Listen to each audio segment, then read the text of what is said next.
আলাইকুম, welcome back to my channel. আজকে আমি আপনাদেরকে ভেন্ডি দিয়ে মাছ রান্না করে দেখাবো। এটা হচ্ছে পাঙ্গাস মাছ। আপনারা চাইলে রুই মাছ যে কোনো মাছ দিয়ে রান্না করতে পারেন। তাহলে চলুন দেখি এইটি বানাতে আমাদের কী কী লাগছে। এখানে আমি মাছ নিয়েছি, আমি 6 পিস নিয়েছি, আর রসুন কুচি করে কেটে নিয়েছি, আর পেঁয়াজ নিয়েছি। আর এখানে আমি কিছু মশলা লাগবে, আমি রান্নার সময় দেখাবো যে আমার কী কী লাগছে।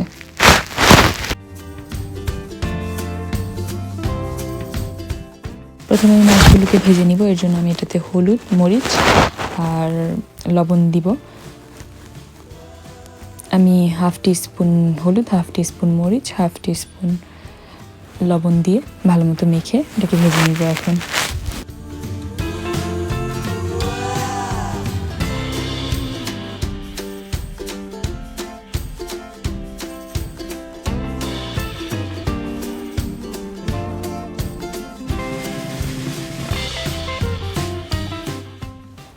এখন আমি তেল দিয়ে দিচ্ছি।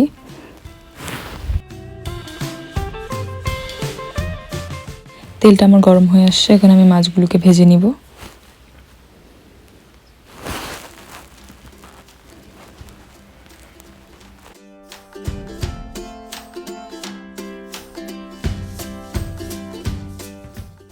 এখন আমি মাছগুলোকে উল্টে দিচ্ছি। মাছগুলোকে উল্টে পাল্টে ভালো মতো ভেজে নিতে হবে। আমার মাছগুলো হয়ে গেছে, এখন আমি মাছগুলোকে তুলে নিব।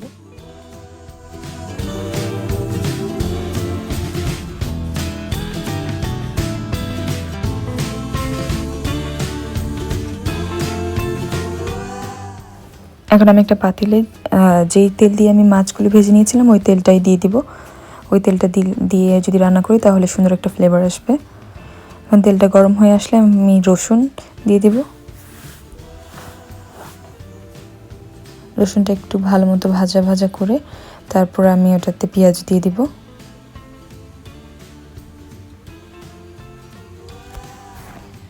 এখন আমি পেঁয়াজগুলো দিয়ে দিচ্ছি। পেঁয়াজগুলোকে আমি ভাজবো যত পর্যন্ত না নরম হয়ে আসে।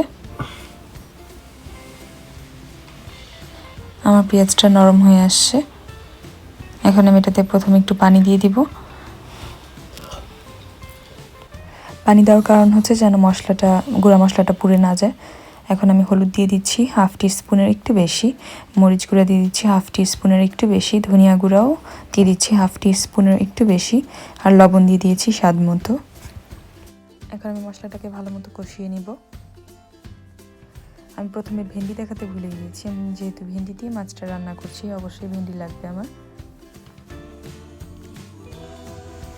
আমার মনে হয়েছে মশলাগুলো আমি একটু কম দিয়ে দিয়েছি, তাই আমি আরেকটু করে হলুদ, মরিচ আর ধনিয়া গুঁড়া দিয়ে দিয়েছি। আপনাদের যদি মনে হয় আরেকটু আপনারাও অ্যাড করে নিতে পারেন। এখন আরেকটু পানি অ্যাড করে নিয়েছি আমি। এখন আমি ভালো মতো মশলাটাকে কষিয়ে নিব।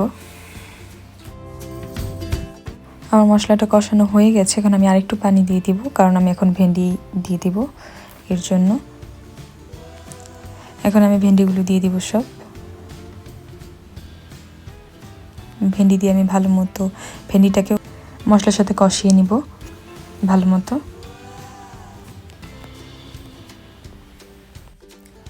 এখন আমাদের এটাকে ভালো মতো কষাতেই থাকতে হবে। এখন আমি আরেকটু পানি দিয়ে নিচ্ছি। পানি দিয়ে আবারও ভালো মতো কষাবো। আমার ভেন্ডিটা কষানো হয়ে গিয়েছে। এখন আমি এটাতে ঢাকনা দিয়ে দিব। ঢাকনা দিয়ে ভেন্ডিটাকে ভালো মতো সিদ্ধ করে নিব। এখন আমি আরেকটু পানি দিয়ে ঢাকনা দিয়ে দিব ভেন্ডিটা সিদ্ধ হওয়া পর্যন্ত।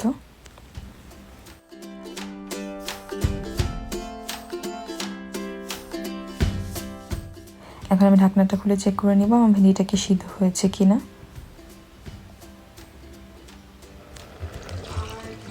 এখন আমি ঝোল দিয়ে দিব। আপনাদের যতটুকু ঝোল লাগবে এই মুহূর্তে ঝোলগুলো দিয়ে তারপর মাছগুলো দিয়ে দিবেন। মাছগুলো দেওয়া হয়ে গেলে ঢাকনা দিয়ে দিব, মাছগুলো যেন সিদ্ধ হয়ে যায়। আমাদের মাছগুলো সিদ্ধ হতে বেশি সময় লাগবে না, কারণ মাছগুলো আগে থেকেই ভাজা হয়ে গেছে। এখন আমি ঢাকনা খুলেছি, কাঁচামরিচ দিয়ে দিব।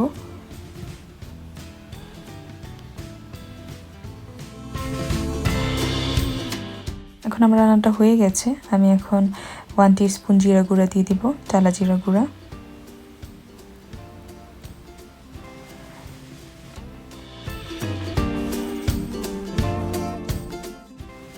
এখন আমি এটাকে সার্ভ করে নিব। এই তো হয়ে গেছে আমার রান্না। আশা করছি আমার ভিডিওটি আপনাদের ভালো লেগেছে। ভালো লেগে থাকলে প্লিজ আমার ভিডিওটিতে একটি লাইক দিন, আর আমার ভিডিওটি আপনার ফ্রেন্ডস অ্যান্ড ফ্যামিলির সাথে শেয়ার করেন, আর আমার চ্যানেলটি প্লিজ সাবস্ক্রাইব করেন। Thank you so much for watching. আসসালামু আলাইকুম।